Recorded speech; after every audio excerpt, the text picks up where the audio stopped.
Y prif ffordd y gwelwn ddylanwad alltudiaeth ar y testunau hyn yw oherwydd ei ffocws ar erledigaeth sy'n brawf yn yr achos hwn o alltudiaeth. Hoffwn gydnabod fodd bynnag nad yw pob alltudiaeth yn dwyn erledigaeth, mae alltudiaeth yn amrywio o achos i achos. Dadleuir bod Charles Edwards yn troi at y gorffennol yn y ffydd fel alltud mwyn deall a dadansoddi gwaith rhagluniaeth wrth gynnal y ffydd Gristnogol, mwyn cysuro ei hun yn ei amgylchiadau. Yn sgil ei alltudiaeth, uniaetha am erthyron y ffydd, a chaiff fywyd y Cristion ei ddarlunio fel un yn llawn alltudiaeth. Cloi'r drafodaeth wrth asesu yn Afflicted Man's Testimony, a dadlau i Edwards ddeall ei fywyd fel un y fi'n llawn erledigaeth. Yma, mae ei alltudiaeth yn gysur iddo, ac yn dangos ei fod yn ffyddlon i Grist, a ddywed yn Ioan 15 enghraifft, os erlidiasant fi, hwy a'ch erlidiasant chwythau. Cyn hynny, amlinellid beth a olygu'r gan alltudiaeth a'r cyd-destun yn y Deyrnas Brydeinig. Yn hanner olaf yr ail ganrif ar 15, roedd cysylltiad cryf rhwng alltudiaeth, erledigaeth a hunaniaethau ymneilltuol. Roedd yr ymneilltuwyr gynt wedi ei labelu yn angydffurfwyr, yn dilyn yr adferiad, ac roedd llawer o fesurau gormesol yn ei wynebu am beidio a chydymffurfio drefn newydd. Mae astudiaethau gan Dodarius ar y sgrin, Hailey, Hamlin a Major wedi dadlau nad oes rhaid dehongli alltudiaeth fel profiad sydd wedi gorfodi rhai i adael eu cartrefi. Deallai Hamlin bobl fel alltudion os oeddynt yn ideologically estranged from their own countries because of their faith. Profodd nifer o Gymru alltudiaeth yn y cyfnod hwn, o Richard Davies i Griffith Robert. Yn llythrenol yn alltud ar y cyfandir am gyfnodau helaeth, treuliodd Goron o Owen weddill ei ddyddiau fel Cymro alltud yn America, ac mae'r Cymro Anglicanaidd Henry Vaughan wedi derbyn sylw fel alltud gatre gan Helen Wilcox. Yma, wrth astudio alltudiaeth yng ngweithiau Charles Edwards, tynnu'r ar y gweithiau uchod. Defnyddir Dodario a'i gysyniad The Internal Exile wrth sôn am weriniaethwyr a harosodd yn Nheyrnas Prydain ar ôl yr adferiad. Mae'r term hwn yn drosiadol yn y bôn, gan ddadansoddi ymateb pobl a oedd yn dioddef dadleoli a pholisiau erlitgar yn y wladwriaeth. Mae sgil effeithiau traumatig i hyn yn ôl Dodario wrth i angydffurfwyr orfod ail-sefydlu eu hunain mewn gwlad gyfarwydd a oedd bellach yn estron iddynt gyda'r awdurdodau neu herlyd a'i gorthrymu. Rhaid pwysleisio felly nid oes rhaid wrth fod yn alltud fod oddi cartref a defnyddir y term internal exile alltud mewnol o hyn ymlaen am y sawl sydd wedi ei dadleoli a'i torri ffwrdd o'i cartrefi gynt. Wrth dynnu ar y cysyniad alltud mewnol, ehangir ein dealltwriaeth o brofiadau seicolegol llefrifoedd sy'n cael eu herlyd, trwy ymagweddu at alltudiaeth yn drosiadol, oherwydd mae cyflwr meddwl yw alltudiaeth. Cyflwr sydd yn cael effaith mawr ar gynnyrch llenyddol. Ym 1660, ar ôl gwahodd Charles yr Ail i ddychwelyd i'r orsedd, pasiwyd Act of Indemnity and Oblivion. Roedd mesurau tebyg ar draws Ewrop mwyn anghofio'r gorffennol diweddar, ac yn ei astudiaeth o'r cof yn y cyfnod modern cynnar, dydleu a Judith Polman mae mewn gwirionedd methiant oedd y mesurau hyn. Torodd yr adferiad gyswllt a'r Lloegr a frwydrwy drosti wrth fyny y dylid anghofio'r gorffennol. Yn fuan, ar ôl adfer y Brenin, pasiwyd nifer o ddeddfau gan y Senedd Gafelier, a dangos na fyddai'r gyfundrefn newydd yn anghofio'r hyn a ddigwyddodd. Roedd cyfundrefn yr adferiad yn sicr yn drwm dan gysgod y gorffennol, a mynegir hwn wrth gosbi, erlyd ac alltudio rhai roedden nhw'n beio am y lladdfa. Roedd yr angydffurfwyr wedi halltudio o'r deyrnas felly, roeddent yn byw mewn gwlad a roedd nhw frwydro drosti sy'n bodoli yn y cof yn unig, a chof roedd rhaid nhw anghofio. Bwriad mesurau'r Senedd Gafelier oedd cyfyngu ar ddylanwad protestaniaid ymneilltuol fel dadleu Matthew Nuffield, sy'n astudio sut caiff y ryfelodd cartref eu cofio yn Lloegr. Rhai o'r prif ddeddfau oedd ddeddf gorfforaeth 1661 a'r ddeddf unffurfiaeth yn 1662. Bellach, ni cheir bywoliaeth sifil neu eglwysig ym Mhrydain heb fod yn aelod o'r eglwys, a bu rhaid derbyn y llyfr gweddi. ac yn achos y llyfr gweddi, galwyd Charles Edwards ei hun ger bron yr uchelreithgor ar Hydref yr Ail ym 1660 am beidio ei ddarllen. Byddai'r deddfau hyn wedi bod yn fwrn mawr ar gydwybodaeth angydffurfwyr ac yn dileu ei gallu i weithio yn y wlad.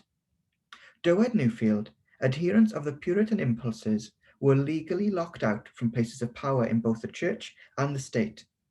Gelwir y deddfau hyn a gyfenwyr yn God Clarendon, yn erlitgar gan Geraint Jenkins ac yn ymdrech i ddiwreiddio'r eglwysi angydffurfiol a'i gorfodi i gydymffurfio ar drefn eglwysig. Caiff y farn honni ehangu gan Matthew Newfield sy'n dadlau mai bwriad y deddfau hyn oedd purge the state and the church of the sorts of men it identified as having led the nation to war.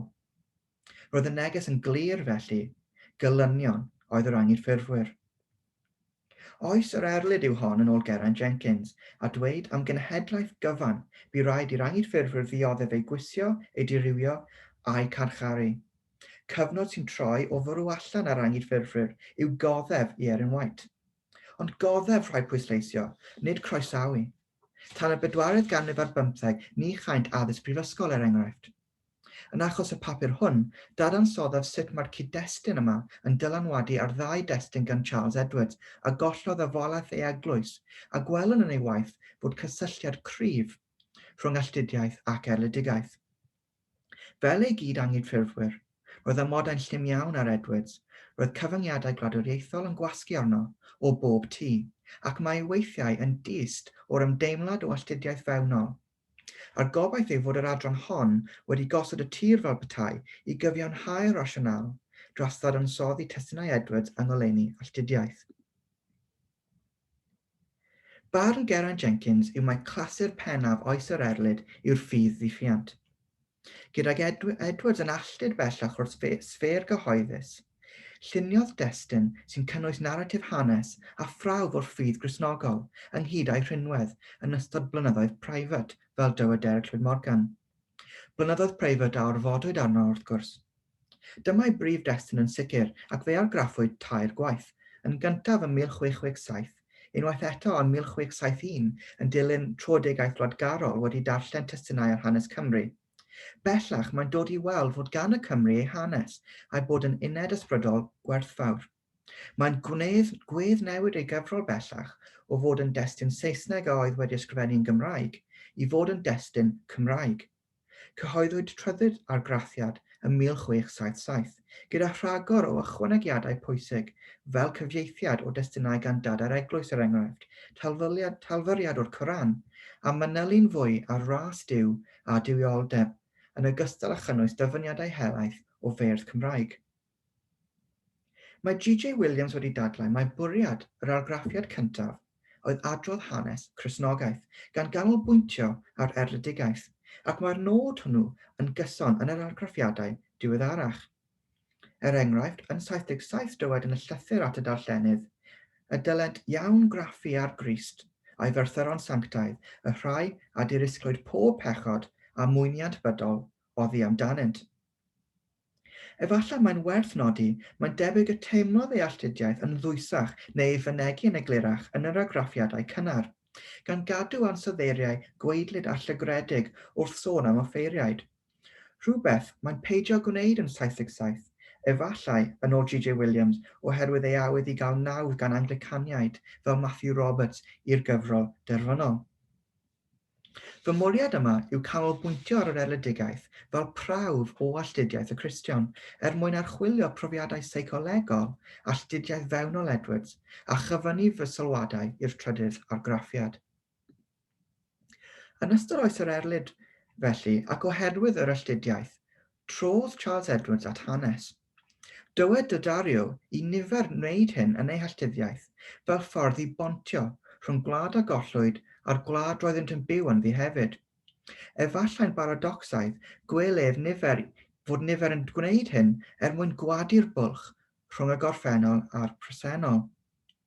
Wrth iddynt droi at y gorffennol, gwelir yn aml yr alltud yn ganolog, fel y rhai a all achub eu cenedl, ac mae roedd dyfyniad gen i mewn drafft blaenorol.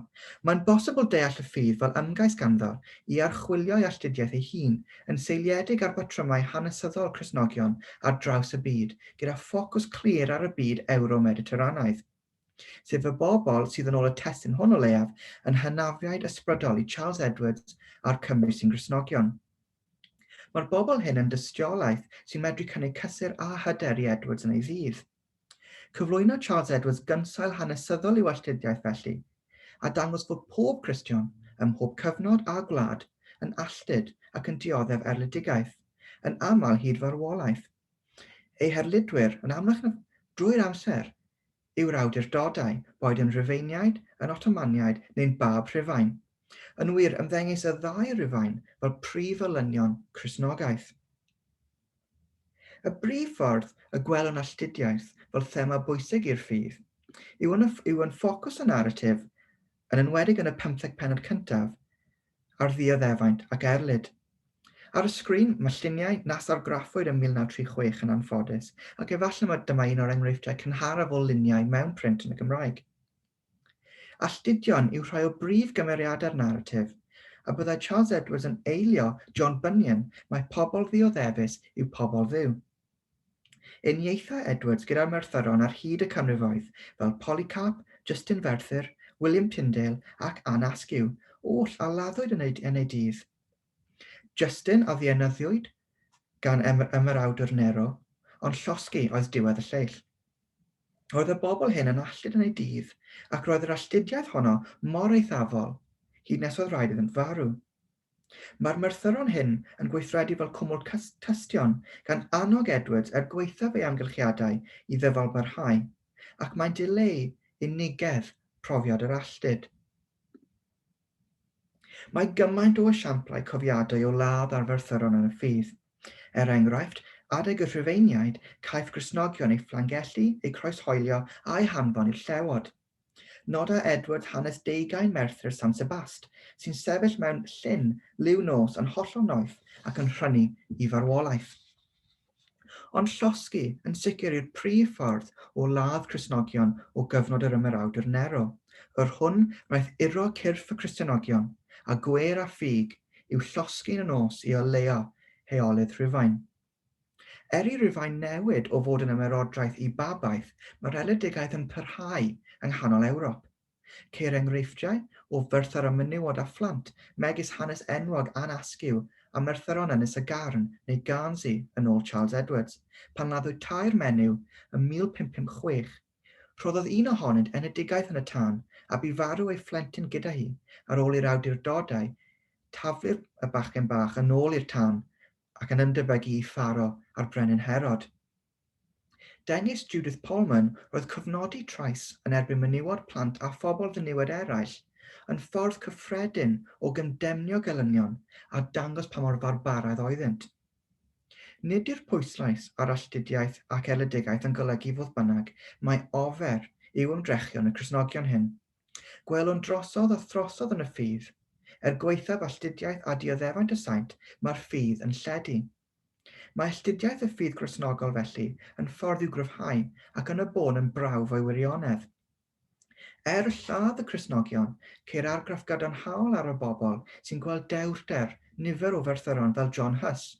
Amdano ef, tra roedd ef wrth y stanc ym Mhrag, roedd ei gynghorion ef mor fuddiol a'i wyddiau ef mor nerthol, ond nid oedd y bobl yn cydnabod iddo farw yn rasol. Drwy'r oesoedd, gwel Edwards y bu'r alltudiaeth a'r erledigaeth yn fodd i ledaenu'r ffydd Gristnogol. Yr eironi mawr yw gweithaf ymdrychion gelynion y ffydd i dawelu Cristnogion trwy bolisïau o erlyd. Mae'r ffydd yn lledaenu o hyd. Fel dywed Tertullian yn Apologeticus a ddyfynir gan Edwards, gwaed y Merthyron yw had yr eglwys. Gellir dehongli hyn fel cysur i'r Cristnogion sy'n dioddef yn nghyfnod Edwards ac yn anogaeth iddynt i ddyfalbarhau fel y gwnaeth y Merthyron gynt. Gweithaf yr erledigaeth sy'n dwyn marwolaeth, nid oedd hyd yn oed y plant bychan yn gwadu ei ffydd, roeddent yn ffyddlon hyd ei diwedd. Fel nifer o feddylwyr eraill yn y cyfnod, roedd bywyd tragwyddol yn cael anogi'r Merthyron yn ei dioddefaint, Yno y cafodd y gweiniad ddiangfa a'r cryfion galondid I ddioddef mwyn Crist, gan ystyried nad yw dioddefiadau'r amser presennol hwn yn heiddi eu cyffelybu a'r gogoniant a ddatguddir I ni, gan dynnu ar Rhufeiniad 8 adnod 19. Gwel Edwards law Duw yn amlwg mewn hanes yn cynnal ei bobl I oresgyn poenau cnawdol eu dioddefaint wrth edrych tua'r nef. Yn drawiadol iawn, noda Edwards I wraig rasol yn yr Alban ddweud wrth ei gŵr wrth iddy'n cael ei llosgi, ni ddywedaf nos da I chwi, canesnebrwydd, ymgyfarfyddwn yn heyrnas nef. Yn ei alltudiaeth, gallai Edwards ymgysuro a dweud gyda'r apostol Paul yr ydym yn gorfoleddu mewn gorthymderau. Yn gyntaf, oherwydd fod ei alltudiaeth yn ei gysylltu â Christnogion lawr y canrifoedd, a bod ei dystiolaeth felly yn driw iddynt ac yn eirwyr. Yn ail, oherwydd bod Duw ar waith yn ystod ei brofedigaeth, fel y gwnaeth gyda'r merthyron dwi wedi nodi yn barod, ac mae'n ei cynnal ac yn ei nerthu nhw yn ei alltudiaeth. Yn drydydd, pen llanw'r cysur oedd buddugoliaeth sicr y ffydd a thragwyddoldeb y saint yn y nefoedd. Yn wyneb cystudiau tymhorol, roedd rhagluniaeth Duw dros amser yn rhoi hyder I Charles Edwards. Mae alltudiaeth yn arwyddocaol yng nghyd-destun rhai o brif ffynonellau y ffydd ddiffynt hefyd, ac eithro'r Beibl wrth gwrs, sef yr Acts and Monuments gan John Fox, sef yn honell yr episodau ar Merthyra a gyhoeddwyd yn gyntaf ym 1563. Mae hwn yn lyfr eithriadol o bwysig I hunaniaeth grefyddol yn Lloegr, ac yn dilyn yr adferiad daeth yn destun pwysig yng nghof diwylliannol angyd ffurfwyr. Llyfr lle roedd perthynas glir rhwng alltudiaeth ac erledigaeth yn profiad y Cristion. Darlunir Merthyron y ffydd fel y defyn trw'r Cristnogaeth trwy'r oesoedd, a barn emwyn Thomas yw mae cyfrwng I feirniadu'r drefn yn y 70au oedd John Fox I Charles Edwards, dywed, since his feelings of oppression were denied open expression, Edwards vented them indirectly, by dwelling almost prudently, for instance, on the agonies of torture suffered by the martyrs whose bloody stories he had read in John Fox's famous Acts and Monuments. Defnyddir llyfr Merthyron John Fox I fynegi barn Edwards yn ôl Thomas am ei sefyllfa heb fod yn uniongyrchol. Dyma dactau cyffredin a ddefnyddir gan awduron alltud, defnyddiwyd iaith a oedd yn cadw draw o ddisgyrsau gwleidyddol a chryfyddol y dydd. Tasg allweddol gyda gorchwiliwyr fel Roger Lestrange yn archwilio'r wasg, sydd efallai yn fwy cyfarwydd ni yng nghyd-destun gweledigaethau'r bardd cwsg. Mae apel llyfr Fox at Edwards yn cadarnhau'r ddadl ynghylch dylanwad alltudiaeth ac erledigaeth arno, oherwydd eglwys alltud dan erledigaeth yw Cristnogion Fox, ond eglwys sydd yn llwyddo yn y pen draw. Testun pwysig arall yw De Excidio Britanniae gan Gildas ac argraffiad Polyd o Virgil yn benodol o 1525. Yn ei alltudiaeth, rhaid I Edwards droi at ffyrdd mwy cynnil I feirniadu'r drefn gyfoes. Ac mae Derek Llwyd Morgan wedi pwysleisio fod hyn yn rhannol yn egluro'i ddefnydd o waith Gildas. Defnyddir eiriau Gildas yn ôl Derek Llwyd Morgan yn allegoriaidd mwyn beirniadu'r cyfnod roedd yn byw ynddi. Enghraifft, dywed Gildas y mae gan Prydain offeriadau anoeth a llawer o weinidogion di-gwylydd, a elwyr yn fugeiliaid a nhw yn fleiddiaid parodol I ladd y neidiau, yn rhagddarbodi i'w boliau eu hunain, ac nid I lesad y werin. Mae bychiad tebyg am Gildas yn hwyrach, a gellid ei ail-briodoli I Charles Edwards gan gymdemio'r eglwys, o elynion Duw, nid ei offeiriaid ef. Gellir dadlau felly mae oherwydd bygythiad erledigaeth sy'n profi alltudiaeth fel angyd ffurfwyr yn y drefn gyfoes, a barodd I Charles Edwards droi at destunau gan John Fox a Gildas mwyn mynegu feirniadaeth o'r gyfundrefn ei ddydd, heb orfod wynebu carchar. Ond beth am y gorffennol yng Nghymru? Mae Edwards yn cydnabod nad yw erledigaeth a'r Gristnogion Cymru wedi bod mor ddwys. Ac mewn gwirionedd mae'n digoloni ynghylch hyn, oherwydd mae'n brawf nad yw'r Cymru wedi bod mor frwdfrydig am y ffydd Gristnogol yn y gorffennol. Serch hyn, yng nghyd-destun gorffennol y Cymru, gellid mesur dylanwad alltudiaeth gyfoes Edwards yn y ffordd mae'n ymdrin ar gorffennol diweddar. Gellid dadlau felly iddo ymdrin a blynyddoedd diweddar yn nostalgic, sy'n ymddangos fel symptom cyffredin i rai alltud. Bathwyd nostalgia ym 1688 gan Johannes Hofer, myfyriwr meddygaeth yn y Swistir, a oedd yn ceisio egluro salwch a oedd yn rhemp ymhlith milwyr o'r Swistir, a oedd wedi gwahanu o fynyddoedd ei mebyd a'r effeithiau emosiynol oedd hyn yn cael arnynt, gydag ymdeimlad o ddatgysylltu, colled ac alltudiaeth. Erbyn hyn, mae dealltwriaeth o nostalgia wedi ehangu, nid yw'n salwch bellach, ac mae ysgolheigion wedi dechrau ddefnyddio ar gyfer dehongli sut roedd pobl yn ymagweddu at ei gorffennol a'i cartrefi ar ôl ei gadael. Efallai yn y Gymraeg, y gallwn ddefnyddio term fel hiraeth i gyfateb i hyn. Mae Dydario wedi cysylltu nostalgia gydag alltudiaeth yn y cyfnod yn cynnar, gan ddweud ei fod yn cadarnhau'r gred bod yna ffin rhwng y bresennol a'r gorffennol sydd wedi ei golli. Gellir dadlau fod yr elfen nostalgic yn gryfach yng nghyd-destun gorffennol y Cymru. Mae gof am gyfnod y diwygiau Protestanaidd yn lled wynfydol, ac eithrio'r adrannau'n trafod teyrnasiad Mariad cyntaf wrth gwrs. Dyma gyfnod o heddwch bydol gyda rhyfeloedd y rhos drosodd, ehangu hawliau'r Cymru gyda'r deddfau yno hefyd, fel dywed Denzil Morgan. For Charles Edwards, like all of his compatriots since the Tudor era, the incorporation of Wales into the English state had brought untold benefits. Ac un o'r bendithion hyn oedd y diwygiau Protestanaidd, a gaiff ei ddeall fel gwaredigaeth ysbrydol, rhag Catholigiaeth, yn ogystal â chyfnod o newid sylfaenol yn y berthynas rhwng y Cymru a'r Saeson. Dywed y mae'r Saeson a oeddent yn fleiddiaid rheibus wedi mynd yn fugeiliaid ymgeleddgar, ac efallai roedd pobl fel Thomas Gouge yn ei feddwl wrth ddweud hynny. Gwelir y nostalgia efallai am y cyfnod yn dilyn cyfieithu'r Beibl. Ers hyn, gallai ddweud mae helynt orau ar ein cenedl ni ac y fuas llawer o genedlaethau. Mawrygau Edwards gyfraniadau Richard Davies, Edmund Pris a William Morgan i enwi tri a bu'n gweithio'n ddiwyd mwyn achub y neidiau'r Cymru, wrth gyfieithu'r Beibl a gweithiau diwiol eraill. Prif gyfeiriadau nostalgia yw difaterwch crefyddol y Cymru yn ei ddydd o gymharu a brwdfrydedd rai ohonynt gynt. Mae'n nostalgic am bobl a oedd yn dymuno ewyllys da i Gymru, canis prin iawn ydynt yn y 70au. Pobl fel William Middleton yn trosi'r salmau ar ganghanedd, neu Morris Cuffin yn cyfieithu diffyniad ffydd yr esgob John Jewel, ac wrth gwrs cywreinio'r Beibl Cymraeg ym 1612. A llawer iawn o lyfrau diwiol eraill fel Llyfr y Resolution, Ymarfer o Ddywioldeb a Charwr y Cymro yn cael eu cyhoeddi. Testunau a fi'n llyshad i amryw.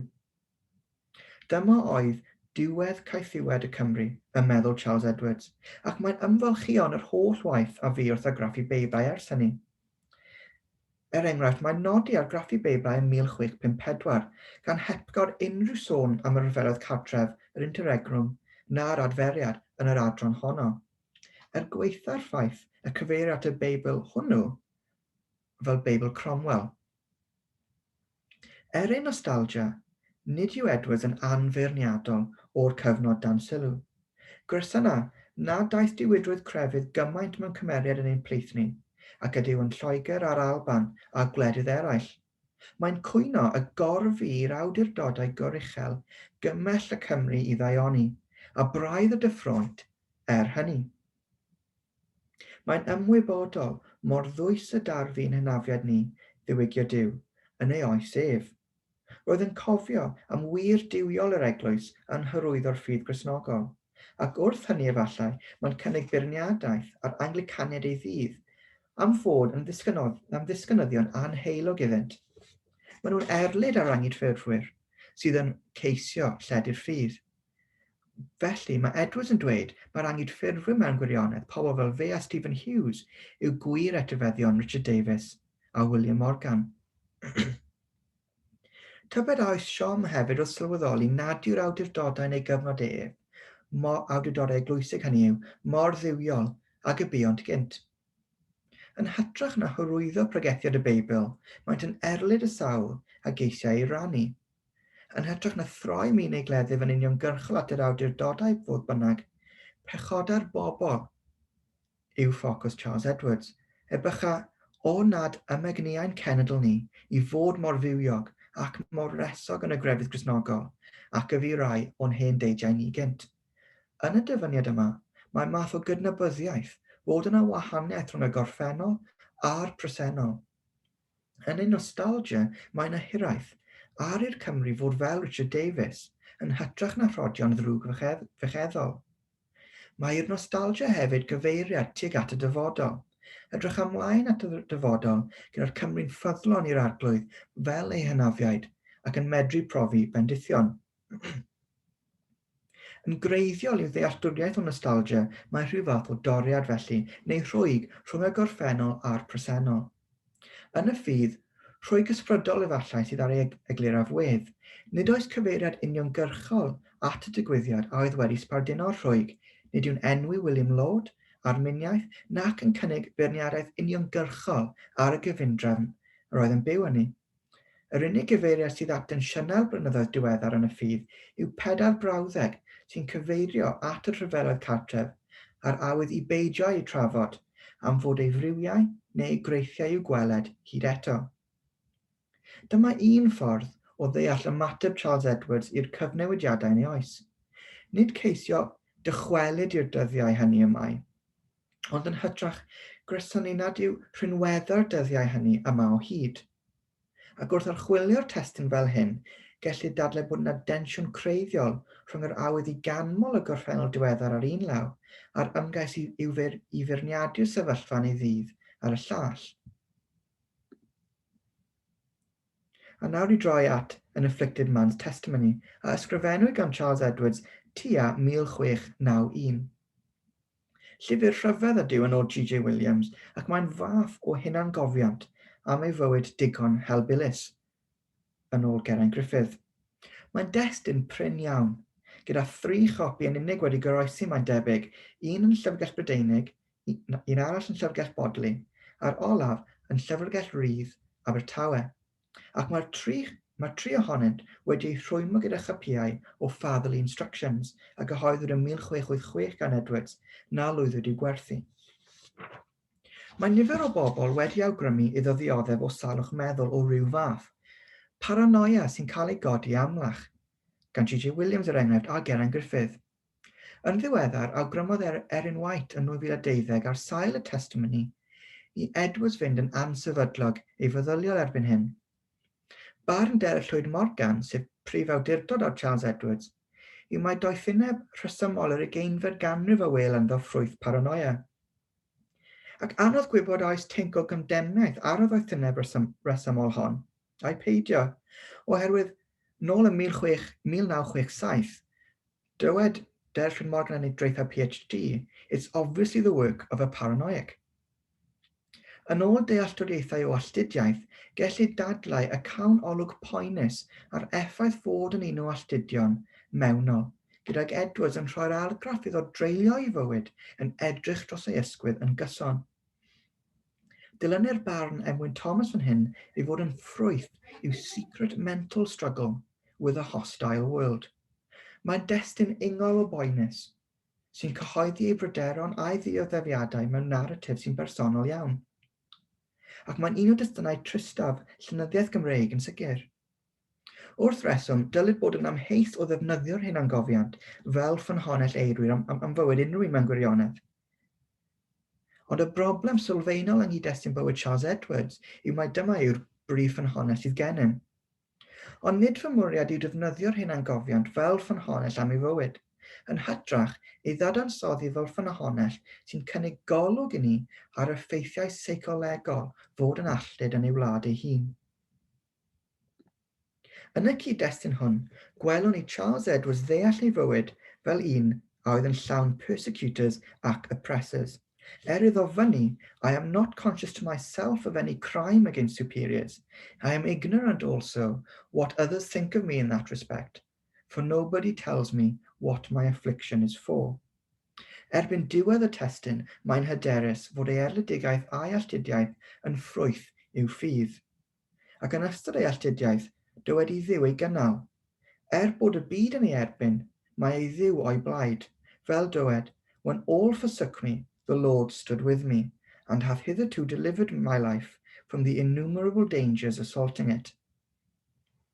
Dechreuai amser caled yn y Prifysgol yn Rhydychen. Mae cydfyfyrir iddo yn ei dwyllo ac yn tangu i'w ladd.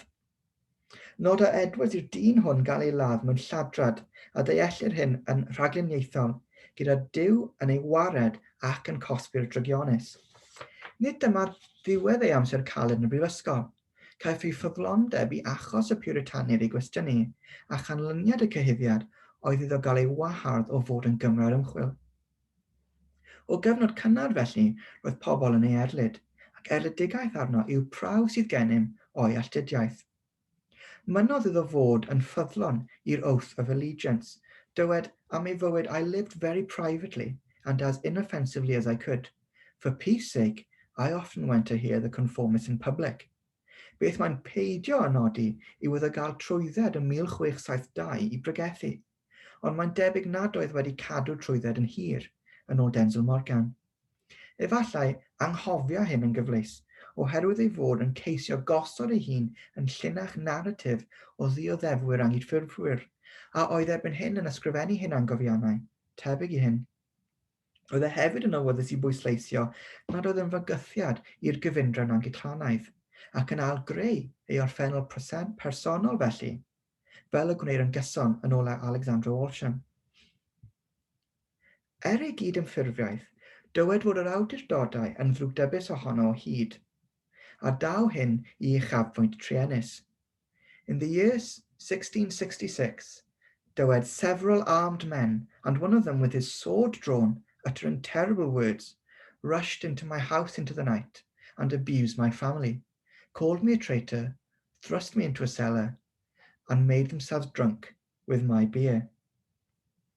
Byddai Edwards wedi profi amser caled yn y carchar yn Nimbych, a disgrifir yr amodau gan Geraint Jenkins fel hyn. Mawr fy'r dioddefaint yn y carcharau, seleri bydron, oer ac afiach oedd y rhan fwyaf ohonynt, gorwedda'r carcharorion a'r loriau di-wellt ac ni chaint ddigon o ymborth. Ar ôl dychwelyd o'r carchar, mae Charles Edwards yn dysgu I un o'i blant farw o fraw yn y twrw. Canlyniad y cwthrwfl hwn oedd i'w wraig a'i blant ei adael. Bellach gall nhw'n ddeall roedd Edwards yn alltud fel petai o'i deulu. Rhywbeth oedd yn llawer gwaith iddo, fel mae'n dweud, nag unrhyw boen yr oedd wedi ei ddioddef gan ei erludwyr. Yn alltud o'i deulu, aeth Edwards I Rhydychen ac yna I Lundain I argraffu llyfrau Cymraeg. Ym marn Griffith John Williams, mae'n debyg y profodd Edwards fywyd unig iawn. Gyda phawb yn y byd yn ei erbyn, nodau rhywun ei wenwyno yn Llundain ddwywaith, ac mae'r disgrifiad o'i salwch yn fanwl iawn. Na I ddim ei ddyfynu fan hyn, oherwydd mae amser cinio eitha agos. Roedd erludwyr ar ei gyfyl drwy ei oes, a daw ei alltudiaeth o Gymru I ben tua 1686, a dychwelyd I weithio ar fferm, mwyn bod yn gymorth i'w blant. Ei fwriad erbyn hyn yw byw below the weathers. Ond hyd yn oed yn ôl yng Nghymru, mae'n dioddef gyda phobl yn dwyn ac yn lladd ei wartheg ac yn tystion ei erbyn yn y llys. Yn rhan gyntaf y testimoni felly, cawn olwg ar ddyn yn dioddef erledigaeth gyson trwy gydol ei fywyd, dim ots ble mae e. Erbyn yr ail ran, mae wedi llwyddo I weld y bu hyn oherwydd ei ffydd, ac yr erledigaeth, mae'n gallu cydnabod I Dduw ei gynnal a'i ddiogelu. Megis yn y ffydd ddiffynt, caiff Edwards gysur yn ei ddioddefaint wrth ddilyn y siampl Crist a'i ddilynwyr ef. Dengys hyn iddo ei fod yn dilyn y wir ffydd. Dywed, I got my mind fully satisfied that to follow the precepts and examples of Christ and his inspired servants, prophets, apostles, and the primitive Christians is the only safe way for living and dying, for doing suffering, which is the cause I do not run with the stream of the world. Yma gwelwn fod Charles Edwards yn syniad am fywyd y Cristion fel un y tu allan i gymdeithas, ac roedd yn fodlon dioddef fel un sy'n dilyn Crist. Eglura fod ei ddioddefaint yn deillio o'r ffaith nad yw'n cydymffurfio â'r byd hwn, ac nid yw'n rhyfedd felly ei bod yn ei gysau. Mae'n pwysleisio nad y ddeiar yw cartref y Cristion, ac oherwydd hynny ni rhaid iddo ddisgwyl croeso yma, gan mai teyrnas nefol yw teyrnas Crist. Mae'n deall felly fod dioddefaint yn ofynnol ar y Cristion. Dywed, the way that leadeth to heaven being narrow and not paved with pearls, not strewed with temporal alluring flowers, but thorns rather, will be frequent but by few. Mae'n destun balchder iddo ei fod yn alltud ac yn dioddef erledigaeth oherwydd mae'n dystiolaeth o fod ei ffydd yn eirwyr, a'i fod yn un o'r prin rai sy'n troedio'r llwybr tuag at y nefoedd. Dyfyniad yw hwn sy'n llawn cyfeiriadau ysgrythurol, ac fel y gwyddys mae'r Beibl yn llawn cyfeiriadau at fendith ar y rhai sy'n dioddef erledigaeth cyfiawnder. Enghraifft yn Matthew 5, dywed gwyn ei byd y rhai a'r lidwyr o achos cyfiawnder, canis eiddent hwy yw teyrnas nefoedd. Os yw'r addewid o fywyd tragwyddol a nerth Duw yn gysur wrth ddioddef ac yn ei annog i oresgyn poenau bydol, mae hefyd yn medru cynnig cysur i Charles Edwards o'r farn sicr sydd ar y gorwel yw erlidwyr. Tymhorol a bydol yw ei alltudiaeth fel Cristion, ac mae'n ddim byd o gymharu ag alltudiaeth erlunwyr a fydd wedi ei gwahanu oddi wrth yw hyd tragwyddoldeb ac yn dioddef poenau yn ei fferm. Mae'n gwybod y caiff erledigaeth ar y saint ei gosbi, gan ddweud, the wrath for persecuting is one deadly ingredient in the cup of trembling, now put into the hands of most nations. Erbyn 1689, yn dilyn deddf goddeffiad, caniatawyd rhyddid i angydffurfwyr addoli. Lluniodd Edwards y testun hwn mewn cyfnod lle cafodd ryddid cydwybod, ac mae'n nodi hynny. Wrth gwrs, roedd pethau o hyd yn dyn arnynt, roedd e'n dan ddrwgdybiaeth gyson, ac mae drych y prifoesoedd yn dangos mae araf iawn oedd anghofio y ryfeloedd cartref. Gellir deall bod Charles Edwards yn cloriannu cyfnod o alltudiaeth fewnol, mwyn sicrhau nad yw'n mynd yn angof, a nad yw breintiau presennol yn cael eu cymryd yn ganiataol gan ei gyd angydffurfwyr, gan gofio mewn gwirionedd fod profiad y Cristion yn un o alltudiaeth barhaol, oherwydd ei cartref yw'r nef, nid y ddeiar. Ar ôl yn Afflicted Man's Testimony, diflanna Charles Edwards o'r cyfnodion. Mae gweddill ei hanes yn anhysbys i ni hwn a ddaeth yr erledigaeth i ben a'i peidio.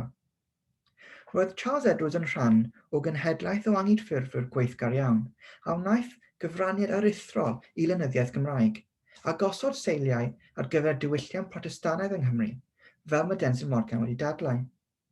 Dadl y papur hwn yw i alltudiaeth ddylanwadu'n fawr iawn ar waith Edwards, a bod Edwards yn un o'r alltudion mewnol y soniad o dario amdanynt. Yn sylfaenol, gwelwn fod perthynas rhwng alltudiaeth ac erledigaeth, ac ni rhaid fod oddi cartref i fod yn alltud, gyda mesur a senedd Gafalier yn creu awyrgylch, lle byddai pobl fel Charles Edwards wedi bod yn alltudion gyda gerlidwyr o'i cwmpas yn aros i'w dal. Wrth astudio'r ffydd i ffiant a'r testimony, dadleir yw alltudiaeth dylanwadu gymaint arno, hyd peri iddo ddeall profiad y Cristion trwy hanes fel un o alltudiaeth, fel un sy'n disgwyl erledigaeth. Roedd ei alltudiaeth felly wedi ei annog i droi at y gorffennol ac wedi dylanwadu ar ei ddewis o ffynonellau a'i angen i gymdemio'r drefn tu ôl iddynt. Yn ei alltudiaeth hefyd, edrychant nostalgic tua'r gorffennol diweddar a oedd wedi ei ddatgysylltu oddi wrtho. Yn y testimony, dadleir bod alltudiaeth yn berthnasol i Charles Edwards wrth iddo gofnodi erledigaeth ddwys gan amrywiaeth o erlidwyr. Serch hyn, y tristwch a'r celedwch, Nid oedd yn grysynu wrth y byd a oedd yn ei gysau, oherwydd roedd yn brawf ei fod yn troedio'r un llwybr â Christ a chewri'r ffydd. Roedd yn gwybod hefyd y byddai Duw yn eu cosbi nhw, ac felly ni raid iddo fe. Oherwydd ei ffydd, gall Charles Edwards oresgyn y poenau tymhorol ac edrychau ymlaen at gyfnod gwynfydedig pan fyddai'r drygau hyn yn dod i ben. Cyfnod pan na fyddai yn alltud mwyach. Diolch yn fawr.